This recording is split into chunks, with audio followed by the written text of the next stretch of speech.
Welcome to Sensibly Cynical. My name is Sean, and with me yet again is the one and the only Frank Jag. What's up, Frank? Today we're talking about an over need for people. People in today's world, sometimes they lead to making themselves very unhappy because they over-rationalize things. Everything's got to be on a strict schedule. Is that what you're saying? And Right, and someone actually said this to me recently. I was telling them my feelings, and they were saying, I think your problem is you're not following your heart because you're trying to look for rational reasoning right behind to justify your feeling. That's the thing. Sometimes I think in today's world, people, they move far away from everything they know. They start over because they rationally think. Well, Individualism is big in America because people are all about me, me, me. And people think, you see people that they move in with their significant others and they think, well, the house is in their name, why would I do that? I'm paying towards their mortgage. They don't think about, this could be our future, this could be my future spouse. They're thinking, I'm benefiting this person. If it doesn't work out, I'm screwed. They're over-rationalizing. Well, you got to think about there's business involved too, Frank. Money and... There is, but in a certain... in business, you have to be... Sometimes rationality in business hurts you. Right. I mean, sometimes you have to be irrational sometimes and think outside the box. I hear you, Frank. Because that without irrationality, when Google went public in, 2004, I believe, at $80 a share, people said, companies like this don't last. Search engines don't last. And what happens? They thought outside the box. They went public. They thought Pornhub became available. And look at them now. Pornhub became available, Right. And somebody had to think outside the box and be a little irrational at some point to make that happen. Sometimes we get too caught up, though, in the numbers. No, I agree. Now, being over irrational isn't good either. I had a buddy who had a boyfriend who said every story with Frank Sanders starts with, well, I was bored and then I did. And I've done some stupid things that I don't want to talk about. But I'm saying, the point of the matter is, you can't be overly irrational either, because that could have a negative effect even worse on you. So a good balance is needed. But no, I definitely agree. I mean, you make some valid points. People do. Now I'm going to spin this I have a question for you, Frank. This seems like your kind of cup of tea, for lack of a better word. What do you think about people that jump into relationships on a whim? Because I know people on both sides about a couple situations, with social media and stuff. I had a friend that met somebody on one of the apps, like a family friend, Frank. And she moved in with this guy, she was in Florida, and she moved in with this guy from, Mississippi, or I don't want to get it wrong. Probably, 3 weeks. No, in 3 weeks, and they're still together. And then I had the opposite side where this girl in Richmond moved in with this guy, after 2 months, and they're not together anymore. So what do you think about that? Do you think just read the situation, or the beautiful thing about humanity and the thing about the world is relationships? Is everyone is different. So what's your thoughts on all that? So you can't just put a rational formula on everything, and this is how it works. So a lot of times, there are people that they rush into a relationship, it doesn't work, and it doesn't work for them because they're maybe more, it doesn't fit, they're wired, and other people rush into things. And it does fit how they're wired, and it works. I mean... Well, people can't be alone, and, You got people, that'll stay with someone that, that they're not good for because they don't want to be alone or this or that. Or there's other people that meet someone that they are good for, and they don't want to take that step to be with them because they have all these barriers, these rational barriers that hold them up. Yeah. And, people think, people think sometimes, you have people that... have been gay and have been married with kids, and because people of this rational ascension of life, right? And they think I need to do this, then I need to do this, then I need to do this, then I need to, and like a checkbox. Well, they have it like a checkbox. That's why they make planners, and people write shit down. Right. I'm starting to do that where I write notes, to remind me of stuff instead of I like how people have things they have to be this part at this time. At 9:30, I got this. It's just chill out. People are too structured. Sometimes people need structure. Some people are very wild.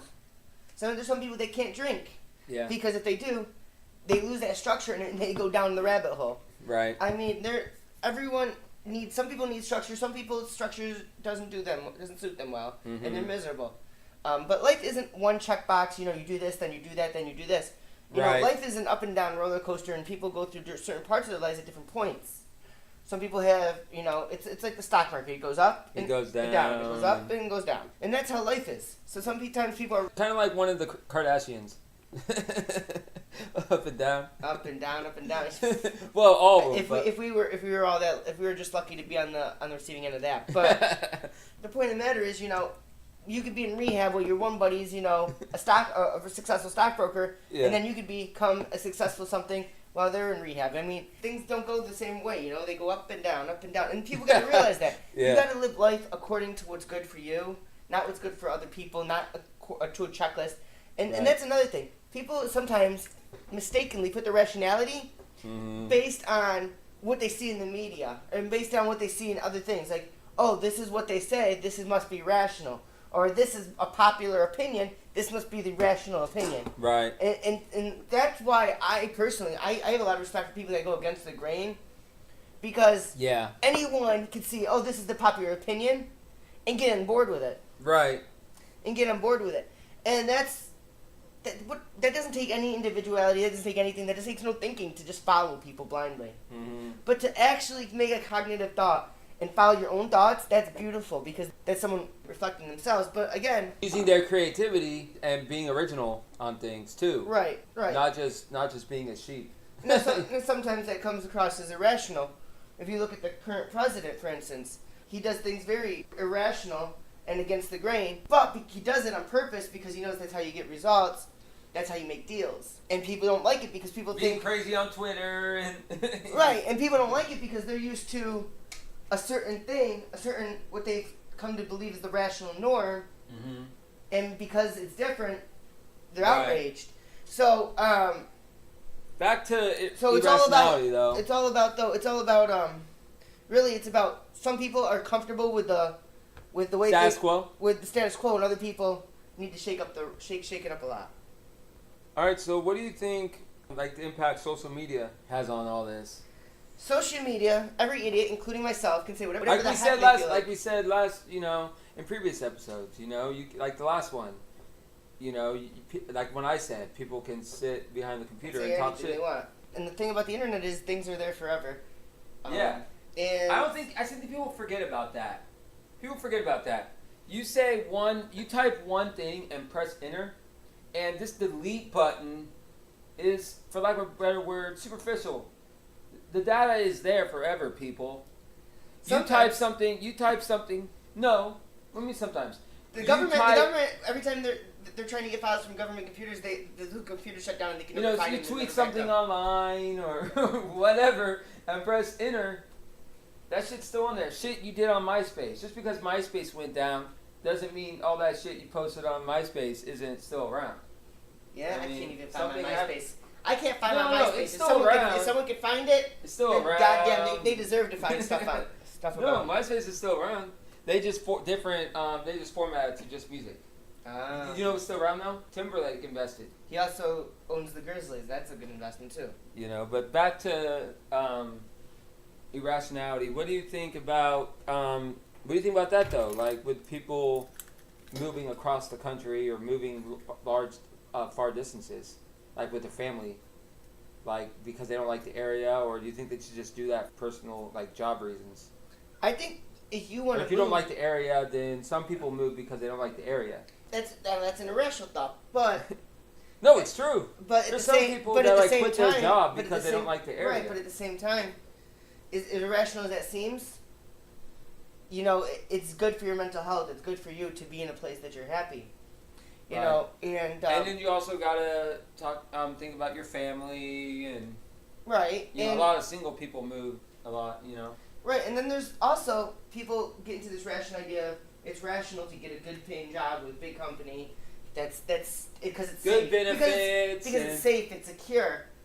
And sometimes it's irrational. People think to start your own company and take a leap of faith. Mm-hmm.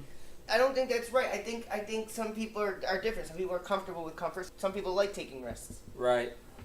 To each their own. But I think to be over rational or to be over irrational is ridiculous. I think you need to be somewhere in the middle. Perfect balance, kind of. Right. And that's hard to gauge, though. You know, with it's almost impossible. With stocks too, financially, and you know, investing.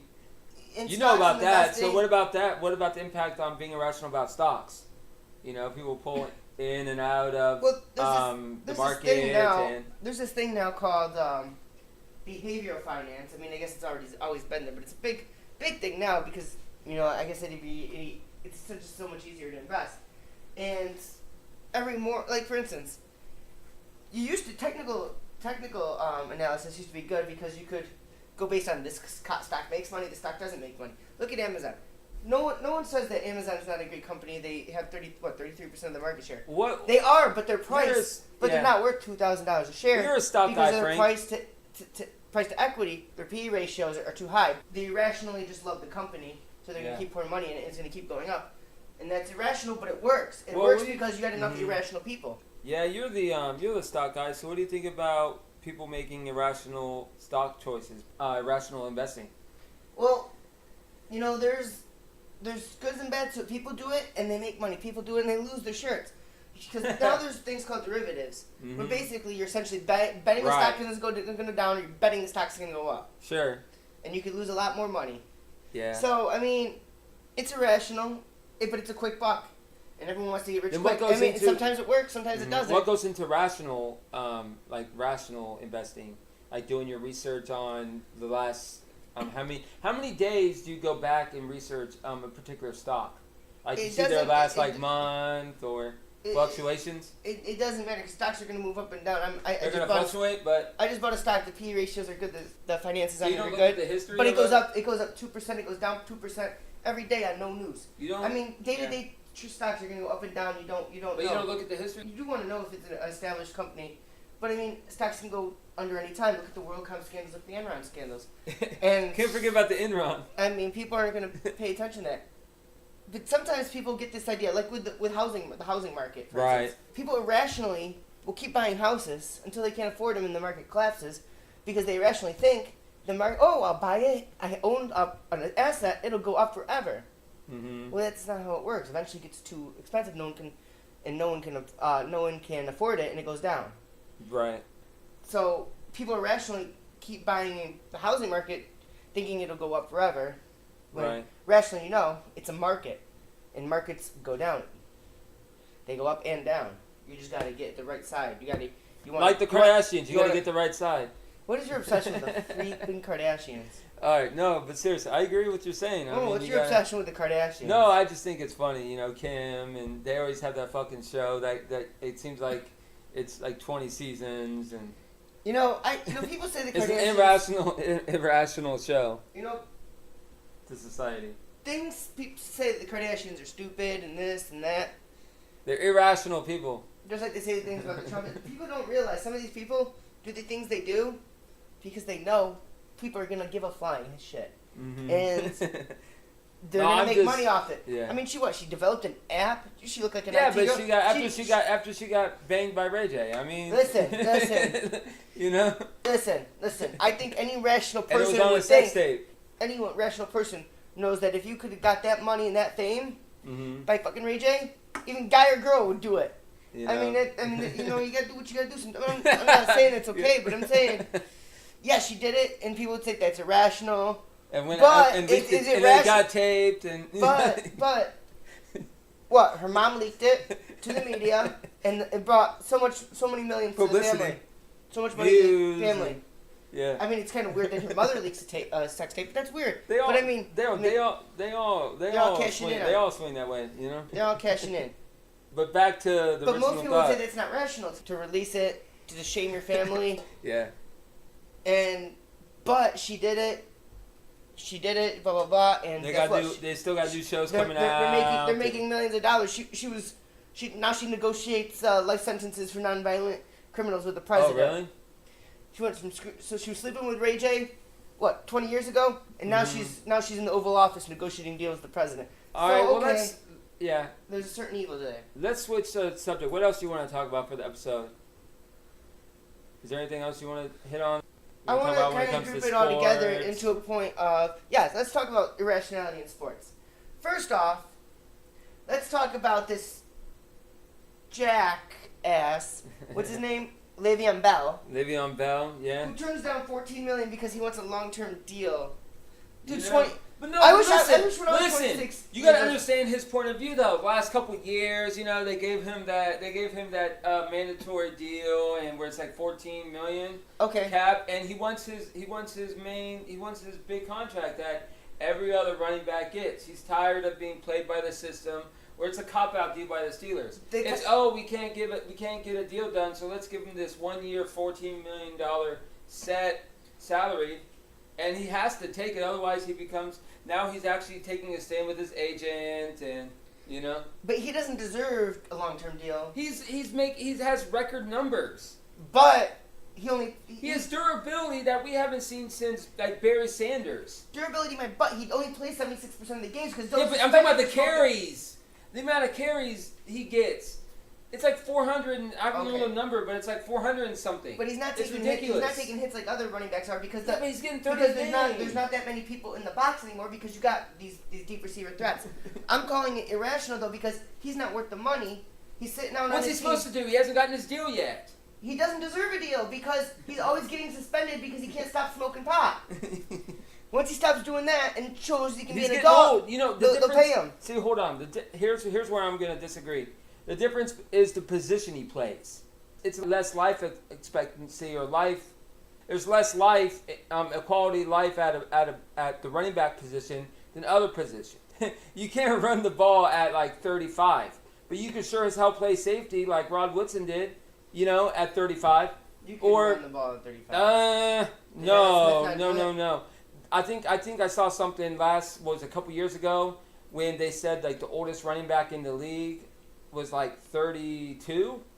I mean, that's ridiculous. And Le'Veon Bell has to be 28 right now, 26. right? 26. But so he's looking to get his $5 million 5-year deal. But listen, he's gonna be out of the league in a couple years, bro.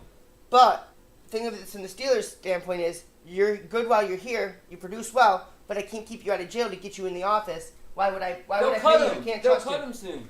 They can't trust him, and I think it's irrational for him to pass up $800,000 a game by sitting out, right? Because he can't get a deal that he doesn't deserve. Right. Well, what else you want to talk about when it comes to sports and irrationality? You want to talk about how your boy Odell Beckham banked? You think that was irrational? Obviously, you're a Giants fan, so you're gonna think that was a rational decision. But I think it was irrational to sign a receiver that much money. I would not have given him that big deal, just like I wouldn't have given Le'Veon Bell a deal. Because you told me that was overpaid on I think it's irrational to give. I think it's irrational to give Odell Beckham that money because he hurts the team on the field with his penalties, his behavior. And I'm sorry, but I would rather have a guy. That doesn't play that well than a guy that's a distraction. Right. I would never give him the money. Okay. What about other like rational, irrational sports topics you want to talk about? What about the basketball contracts these guys are getting? I mean, what was it, that guy for Dallas that got like $80 million and he averaged like 8 points a game? Barnes? I mean, it's not just football, Right, but the thing about football with these monster contracts that they're giving people is viewership from the NFL is going down. So they're paying people more money. They're keeping them safer so they can play longer and make more money longer. Right. And their viewership's going down because it's not a fun sport to watch anymore. Mm-hmm. So really, the NFL is irrational. It was irrational to re-sign Roger Goodell. And the NBA, with Silver and everything. The NBA is completely irrational. They need to go in there. They need to block some of these stupid trades that they used to block. They don't block anymore. These super teams. Stern used to block trades and shit. From Chris Paul trying to get to LA. The original super team in Boston. Okay, but these super teams are getting crazy when you have Miami, when you have five all-stars. When you have an all-star team. Five all-stars and your backups could make the all-star team. You got a problem here. It's kind of weird. I mean, there's irrationality in sports all around. I mean, the Kaepernick thing. I mean, you could go talk on irrationality. Mm-hmm. Now, that was rational. That was very rational by making Colin Kaepernick the face because there's a certain demographic. Talking about the Nike? Right. Yeah, let's talk about that because that was the big news stories. Well, so there's a certain demographic that buys a lot of Nike. Yeah, sure. Because of a Michael Jordan shoe. Uh-huh. So really, by doing that, they really just empowered the people that buy their stuff. Right. How many Jordans do you own? at $180 a shoe. I don't know. I don't own any Jordans. That's the thing. You know, they're appealing to the people that buy their stuff. Jordan. I never got. So I mean, it was. I got his jersey. Yeah. His old jersey. I still got hit, but from the day. But I mean, it's rational for them to do that because they appeared to where their money comes from. Just like when they said the thing about what was it? The Chick-fil-A, was it Chick-fil-A when he said he didn't like gay guys? Yeah. And they said business go up. They go. It's 2018. You can't say shit like that. But the thing about it is his sales went up. People were like, well, why did they go down? He said he didn't like gay people because gay people don't go to Chick-fil-A. It's the same thing, you know.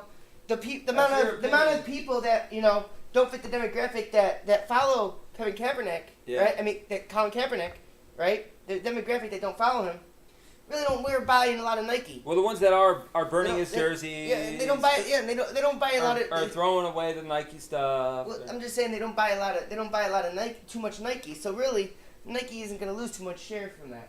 Mm-hmm. Especially with Under Armour. Because Nike used to be the thing back in the day till Under Armour, and then after Under Armour, people stopped buying Nike. Really. I want to talk about other, it's not just sports and, everything. Movies, all these budgets for movies are ridiculous because a lot of the movies, they get, high budgets, and then the gross margin doesn't come. It's not just sports, movies get too high budgets.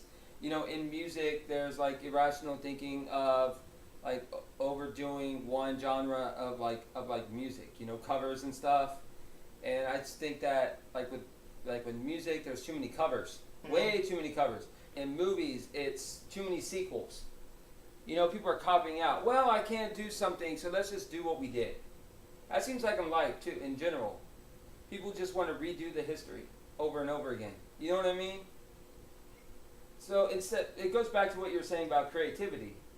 People are afraid to do something new. Let's just go back to what worked. But that's rational thinking of why kill a horse that isn't dead, but by doing that you kill the horse by not breeding it and making new horses. Budgets. So I mean, you can write an idea. Look at the Fast and the Furious. How long did you write that? Look at the Halloween movies. How many is that now? How long 8 or 9? 8 movies. Look at Halloween. I think there was 8 or 10. I mean, there's some ideas that work, but the Saw movies. They were up to, I think they're done finally, but I think they were 8 or something. I think people need to take more of, more rational way of remaking movies, and is the thing that you see a lot now with TV shows, spin-offs. Yeah, spin-offs. Spin-offs are money. They're money, because then you get the show, right? Well, Big Bang Theory's ending, so I wonder what... They did a spin-off. Huh? Young Sheldon. No, but it's ending, though. You know that, right? But they did a spin-off already. Yeah, so I wonder if they'll do another one. It's possible. I mean, they did it with Better Call Saul and Breaking Bad. They did it with. They're trying to do it with Supernatural and the Westward Sisters or something like that. Mm-hmm. The Wayward Sisters, but they did it with Vampire Diaries, the originals, and now they're doing another one, the Dynasty, or the Legacies. Legacies. But the thing about it is, by doing that, you get the same fans, right? And you don't break a horse that isn't. You don't kill a horse by putting too much load on it by making it walk a long time. Uh-huh. You actually take the backstory and you move it into a new show, so you keep the same fans to watch a new production, and then it allows you to breed that horse into little ponies and expand it for people to continue to watch. Here's the only medium. It seems like we've been talking about this a lot lately, but the only medium that length and durability is game shows and reality TV. Those seem to go longer than any other medium, really. In the world. I mean, Survivor, what is it? Are they up to 38 now? But, not just Survivor, but Big Brother's up to something, How long has Jeopardy been around? Wheel of Fortune. Which person is retiring? Is it Trebek or is it the other guy? This might come to a surprise, but I'm not too up in my World of Fortune. One of the guys is retiring. I mean, it's not, it's... Would you agree that some of the game shows are high too? They are, and that's the thing. Sometimes, the Daily Show is new. It's got a new host. I mean, there's things that keep going. Right, but I mean, that's the thing. You got to go with rational versus irrational. You might say it's irrational to continue the same thing. You might say it's rational to continue the same thing. It's all about ratings. Sometimes you just don't know. Ratings. And that's why you need a balance of rational and irrational, because it doesn't always work the same way for everything, and you need more tricks. You can't be a one-trick pony. or else you're gonna go along. People say no one ever got rich working a 9 to 5, but you take your money, you invest it, and you let it grow for yourself. What my dude 50 Cent say? Get rich or die trying. Right, but you can't just do the rational thing of go to work, go home, go to work, go home, because then you're never gonna be rich. But if you take your money that you make from your job and you invest it to grow for yourself, then you have an opportunity. But you have to step outside that box. You have to step outside your comfort zone. You have to do the research, and you have to put your money in a place where it can grow for you. But if you just want to do the rational 9 to 5, 9 to 5, 9 to 5, you'll never get rich. You'll never get rich because your money's not growing for you. Exponentially, unless you're in 401ks or your IRAs, your 401ks, a vendor plan, whatever. So you wanted to talk about boredom. Okay. So I figured that I would open up this this part of the show. This part of the show to you talking about boredom. I've been single for quite a while, like 2 or so years. I don't believe it. And people are like, oh well, I have to be with somebody. I have to be with somebody. That's a bunch of horse shit. You don't have to be with somebody. You just are afraid to be sitting in your apartment and hanging out and having a beer sometimes by yourself. You have to have that. You have to have that person, that physical person. That's why there's a lot of stuff you can do by yourself. Like Frank. Frank likes to go to the beach and look at all the pretty people at the beach by himself. I read a book. I was reading a book.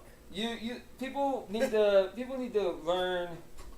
It's 2018, so I understand it. People want to be cool. They want to, all these friends. They share shit on Twitter, Instagram, Facebook. Hell, it's the only way really to get known anymore is being on. People ask you, it used to be about your number. Now it's you have Facebook or whatever. What's your Instagram? And the bottom line is social media has created a culture where your people are afraid to be alone, and in turn that has manufactured itself into relationships with people. It's not just dating. Your friends, you're in like a group email or a group text, and all your friends are like, yeah, we're going to this. Well, you may be working, or you may not be able to make it due to a bunch of reasons. But you feel like you're out of it.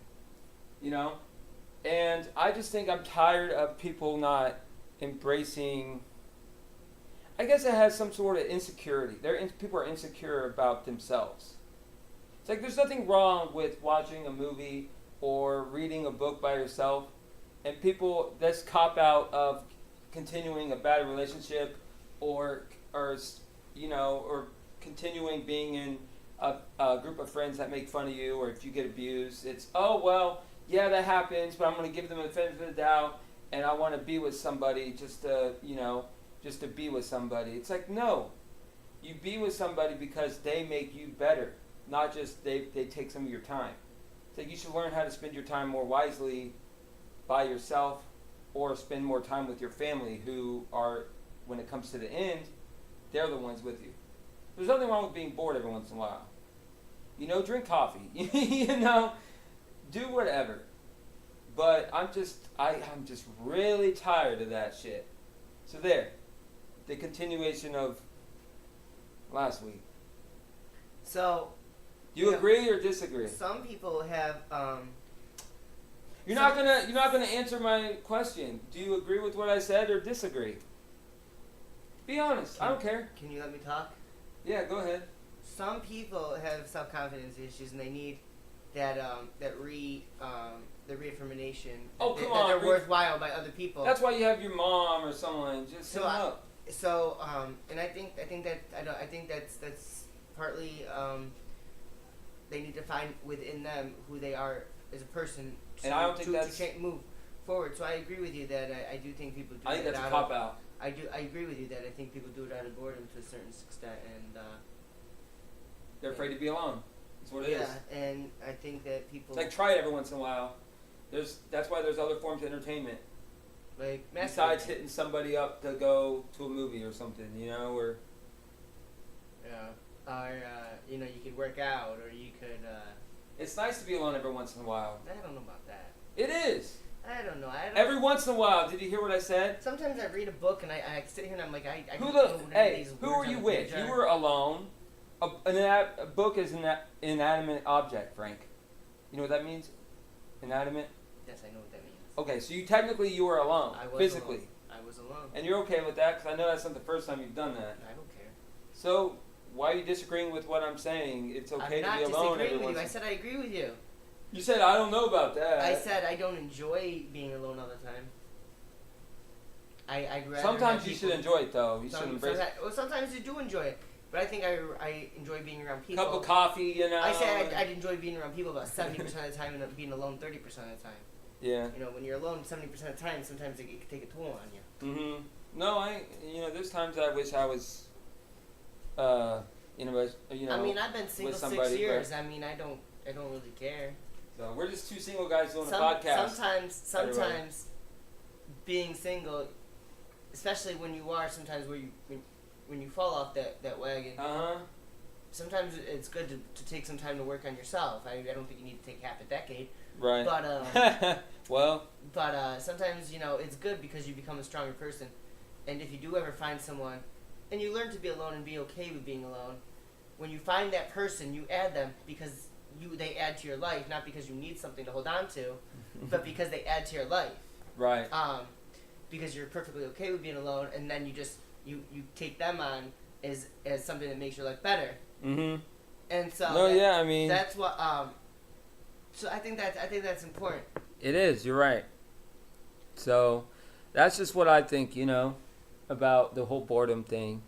I think there's a inner peace, become peaceful sometimes. Just kicking back used to be back in the day before technology, old people, that's why old people, people made fun of them, but old people would get the Times, every day and sit at their table and read the Times and have a cup of Joe, or hell, even have a whiskey at night. I mean, the bottom line is all the people in 2018 make fun of older generations for some of the stuff they did, but if you really think and read up on how older generations, like how their entertainment and activities, how they did that stuff, it was kind of more like peaceful because they didn't have this internet thing, so they could, I guess, collect their thoughts more before they make irrational decisions to tie it back up, Right,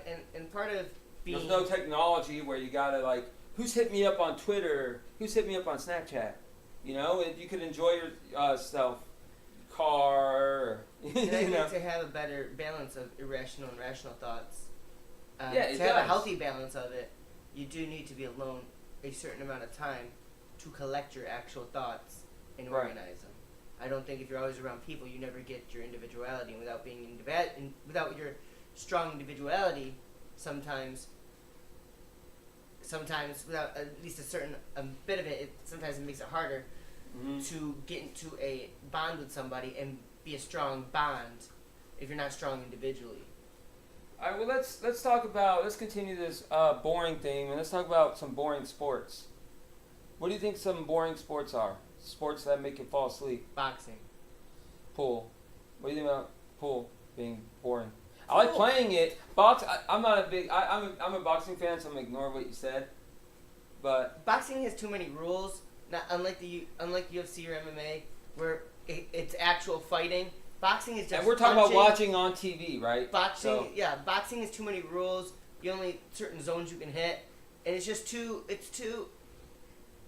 What football's turned into that? It's too civil to be fighting, and I don't like football the way direction it's gone now.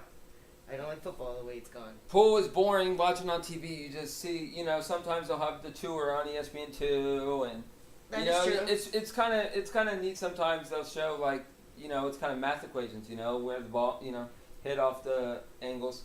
I mean, but it is really boring watching on TV. That's one of the most boring sports. Also. If you ever see, cricket, I mean, sometimes ESPN will have cricket on, and, it's kind of a derivative of baseball, where they got I don't know if you've ever seen a cricket game, Frank, but... No, I like women. The fence is about really short, and these guys, they have to go, they can hop over. Unlike in basketball, they can hop over and grab the ball or something. It's super boring. to watch. You know, because the paddle, it's not really a baseball bat. It's like it's a paddle. You know, so that's also another boring game. What else? Luge. No, not luge. I meant sweeping. What's it called? Curling. It's stupid. Curling's awesome. You know, you take the stone and you try to you and your buddy during the Olympics. And you sweep. You know, you take the stone and you gotta. There's an art to kicking the other stone out of the circle. I don't wanna to watch a sport that reminds me of doing chores. You know what I'm saying? You kick them out of the circle and. I don't like it. What else? Greco-Roman wrestling is very okay. boring. Explain why you think that's boring, Frank. It's all upper body throws. It's not a lot of. You can't touch your legs and everything, and it kind of reminds me of just hugging. I mean, yeah, but there's an art to it. You don't like things. There's an art to it. I'm not saying it's a boring sport to do. I'm saying it's a boring sport to watch. Okay. I would say baseball. Well, yeah, baseball's a given. Let's talk about So what's so boring about baseball? It doesn't move. And they stopped serving alcohol in the seventh inning. How are you supposed to get through the other two innings? Yeah, the commissioner has come out, Manfred, and has come out lately, and he understands why people fall asleep. No one wants to go to the baseball game anymore. It's families aren't going as much. I mean, you go to a baseball game usually. You go hang out in the bar and watch the game. You don't actually want to watch the game. Sometimes people go with families and. But it's just not. It's not a fun experience. I mean, what other job could you have where you're successful 30% of the time and that be good? Yeah, that's actually a really good average, 300. Exactly. You're successful 300. Even 250 isn't terrible. Right. That's pretty bad. But you get. No, it's not terrible. You're successful 30% of the time. And you're an all-star. And you're an all-star. We pay you $10 million or something, right? Yeah, if you hit 300. $10 million to be successful 30% of the time. Yeah, if you hit. That just makes me angry. If you hit. I don't want to watch that. If you hit 300 and get like 30 or 40 homers and 40 steals, I mean. The first person in the Hall of Fame. Do you know who the first person in the Hall of Fame was? Who? Ty Cobb. His lifetime batting average was .365. First person in the Hall of Fame. First person in the Hall of Fame, and he's successful 37% of the time. Are you kidding me? Yeah. It's like a Democrat. I think the Democrats must have started it because it's a game based on mediocrity. Mm-hmm. It champions mediocrity. Who the hell wants to watch a game about mediocrity? There's no success. It's mediocrity. Yeah. At best. Yeah. It's painful to watch. It's slow. Probably like this podcast. Painful to listen to. Probably. All right. Well, I think that's time for our sensible and cynical thoughts. Frank, you can go first. Where are you going to go? Sensible or cynical? My cynical thought is that people get too caught up in the noise, the outside noise of the world, and they let that lead them to making quick, rational or irrational decisions. Mm-hmm. And I think that people need to I think that's bad, and I think that's bad for your mental health, and I think that's bad for society, and I think that's bad for everyone involved. I think that people need to start shutting out the noise and listening to their inner heart before making a decision. Okay, I'm going to go sensible. I think this was a good idea for a podcast, and I like how we get to talk about how people, they do stuff on a whim. Sometimes that can be like a breath of fresh air, like making an irrational decision to move, making an irrational decision to change careers because you're not happy, with the relationships you have with the boss or whatever. It may be irrational because I've seen, I've looked online and there's people that, what the main rule about quitting your job is always have another job in line before you quit. And there's a lot of examples of the contrary, people that quit their job without having a backup plan and that being successful. So I like, the ideas here of, comparing irrationality and rationality. It was a good idea, and, Frank, you hit up on some good points. So that's my sensible thought for the episode. Anything else you want to talk about? I can't think of anything to crack. Subscribe, rate, and review us on iTunes, and take care.